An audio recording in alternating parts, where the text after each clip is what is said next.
And welcome back to the Mole Valley Maker channel for the exciting conclusion of YTCCC 2021 February The Flower.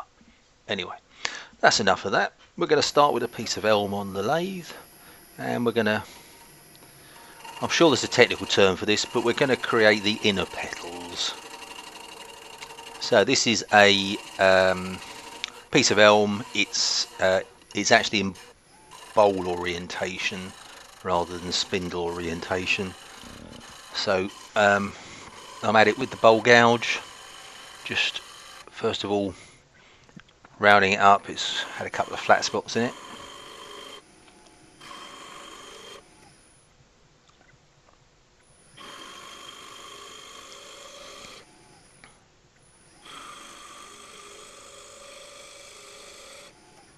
There's a few little cracks there that I'm looking at, but they seem to be quite minor and they seem to disappear, so I think they're only surface. Mortise in the back. Just flipped it around and now I'm hollowing it out.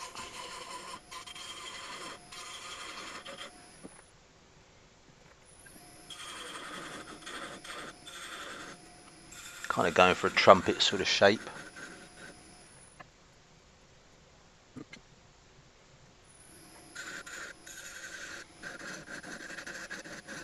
I use a variety of different tools to try and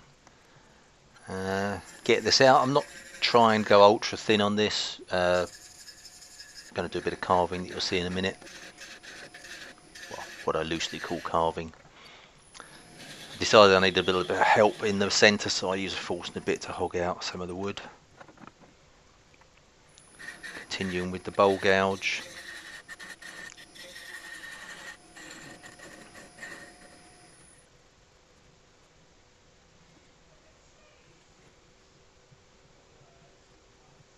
And I'm back and forth with a variety of different tools.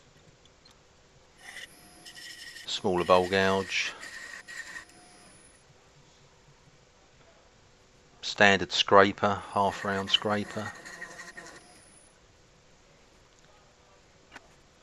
Shear scraping with the bowl gouge.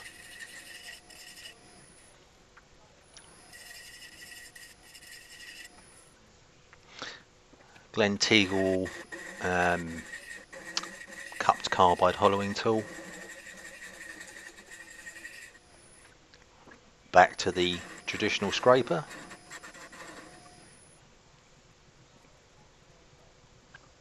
Back with the carbide.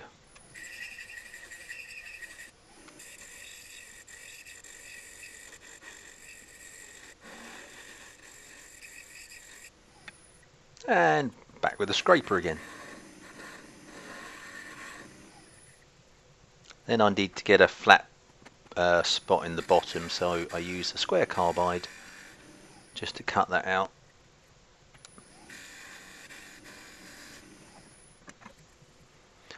Draw a few lines on the exterior and then straight in with some carbide burrs.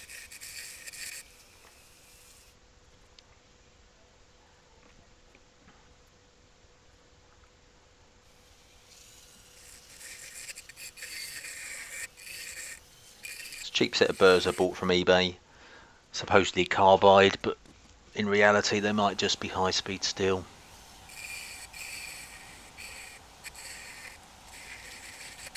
I'm not sure if I've got the wrong collet in the chuck on my it's not a Dremel, it's a Ryobi fake Dremel if you like, but the carbide bit keeps wanting to wander out. You see it sort of gradually move further and further out of the collet over time, and this system is one that comes with about 3 sizes of collet.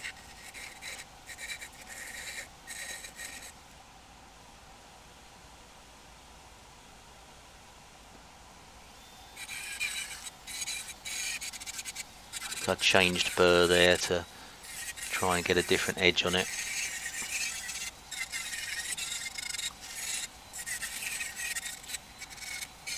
Watching Leona Faye's premiere yesterday, I must try and get some of these spiky carbide burrs I know there's a couple of manufacturers that do them, and they seem to be really good at hogging out material.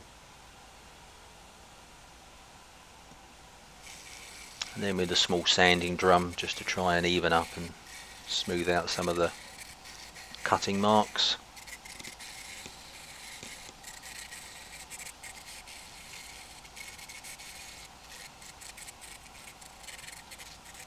So I'd recommend, if anyone wants to watch some carving, go and watch Leona's video, but also the tulip form that is on Duca Heritage on his channel. They're all part of the main playlist, which is linked below in the description. But for some carving, I really recommend to go and have a look at those.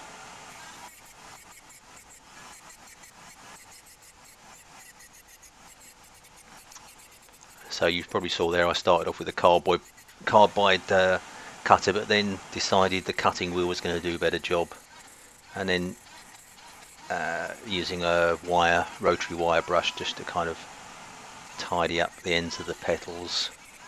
Back in with the sanding drum.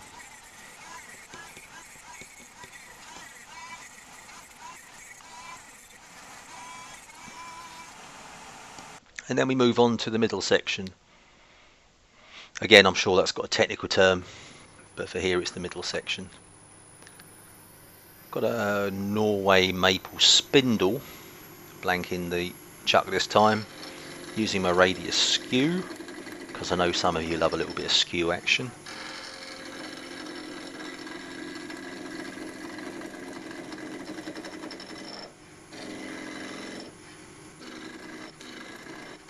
Just taking it down to round.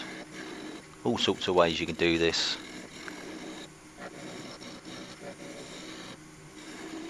It's got a couple of flat spots, a couple more passes with a skew.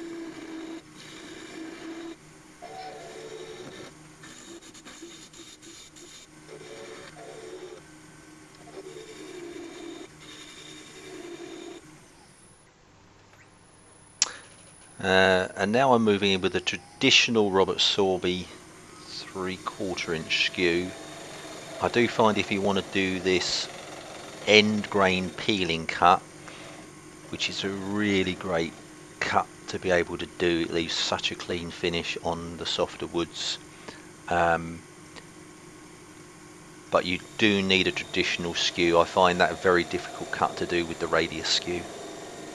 I'm not saying it's impossible, I'm just saying I find it difficult to do. Much happier with the standard skew. There you go. All done, and it's got a really nice smooth cut to the end. Now I can bring that down a little bit. Gone a bit too far, so I'm peeling off a little bit more off the end up, and you can see I'm still a bit loose.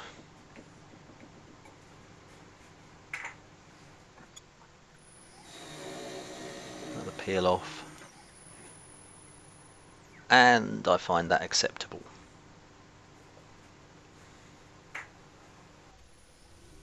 And I just need a little disc off the end, so using the spindle gouge just to remove some material and help get the shape.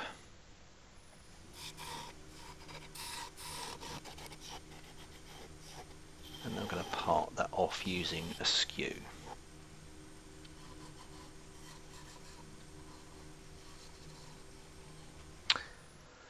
And here we're moving on to colouring. There was one bit I missed, which you can now see, that centre bit, which is the bit bottom right. I made a jam chuck and then used the texturing tool to add in those texture lines. The reason for that will become apparent later. And finally, I didn't show there's another disc next to it with a hole through the middle, and that's the very back of the flower. It hides the mortise in the back of the large petals. And this is all getting a coat of yellow Bulger's water-based wood stain.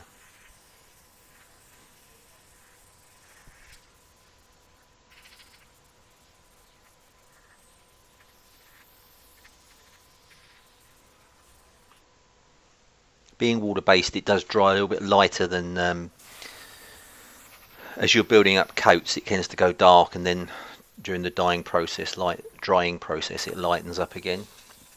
So you have to be kind of mindful of that. Important not to overload it too much, and if necessary, go back and do multiple coats.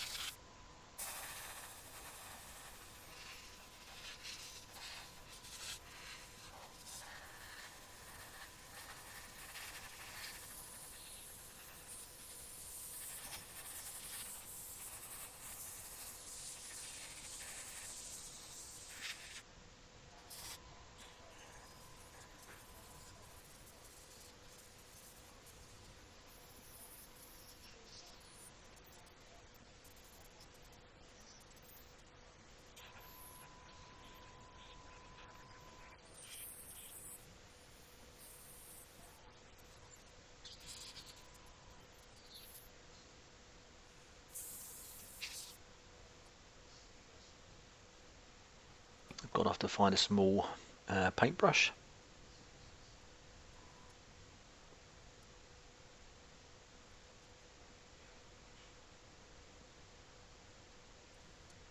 I've currently got all my stains in airbrush bottles. You can see at the top of the picture I've copied Paul Lockwood's idea of turning wooden caps for the spray bottles and colouring them in the dye that's inside them.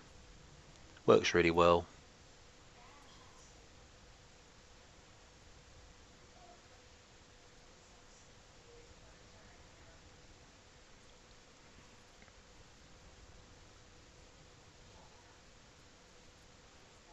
And while I've been doing those small bits with the brushes, I think the petals have dried enough that I come back and hit them with a second coat.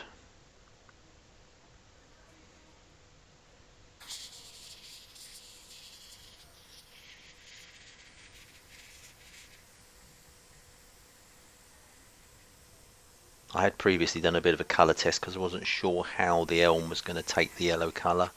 It's quite a dark brown wood, certainly compared to Norway Maple. But I think it's a reasonable contrast.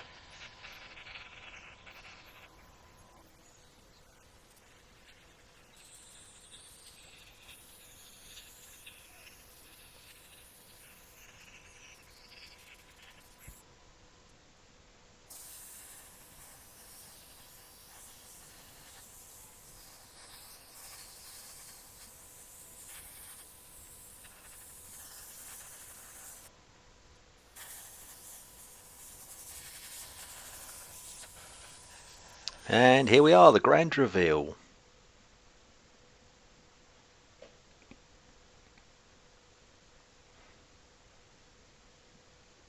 It was actually too tall to stand in my photo booth, so I had to wait for some reasonable lighting and dry weather to get a photograph of the whole lot.